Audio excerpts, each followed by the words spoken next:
All right, this is day 7 of today's daily devotion. I know y'all spending time with y'all families and stuff, but don't forget to, spend time with the Lord, because this is supposed to be a day dedicated for Him. So I got y'all with a quick daily devotion. Today's going to be going over hope. Do you remember being a kid waiting for Christmas morning and hoping for a particular gift? The anticipation felt endless, the hope so alive you could almost touch it.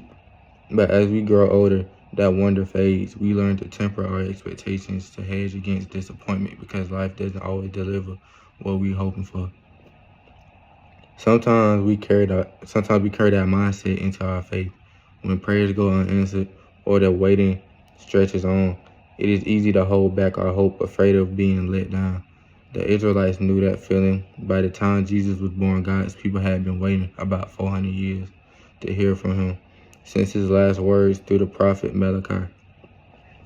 For us, it's just the flip of a page from Malachi to Matthew, but for them, it was centuries of silence. Still, they clung to the promise of a Savior. When Jesus finally came, He didn't look like the king they expected. He came as a baby in a manger. God kept His promise, but in a way no one anticipated. God often works in our lives that way too. He always has something better in mind than we were hoping for. What are you hoping for this Christmas? It's probably not something wrapped under the tree. Maybe it's healing, provision, or reconciliation. Whatever it is, or reconciliation. Whatever it is, let this season be a reminder. Our hope isn't in an outcome, but in the Savior. When you place your hope in Jesus, you can be like a kid again. Go ahead and hope. Hope fully and without reserve.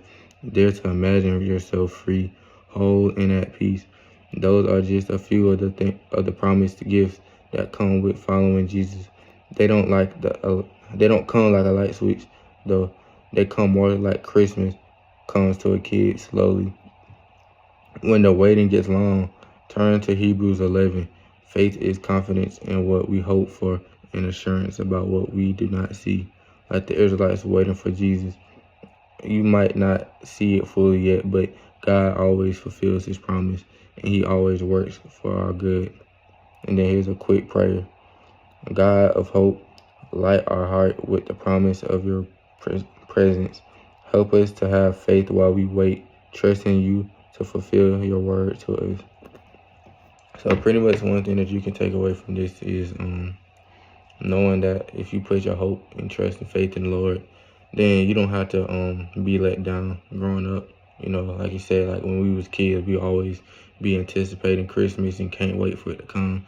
You know what I'm saying? Because you already know, like some of y'all probably already knew what y'all was getting, or had ideas. You just knew you finna get something good. Then as you get older, life starts to let you down a lot more.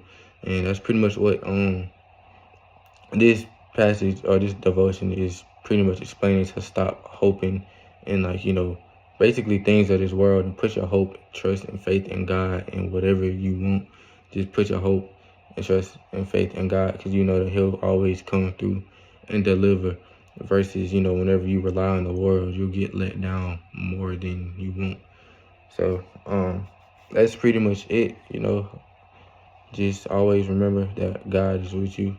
His presence is near, and trust Him. Put your faith in Him. Like, let the foundation of your faith be on Him and nothing else. But that's pretty much it. I hope y'all have a blessed Christmas and a safe day.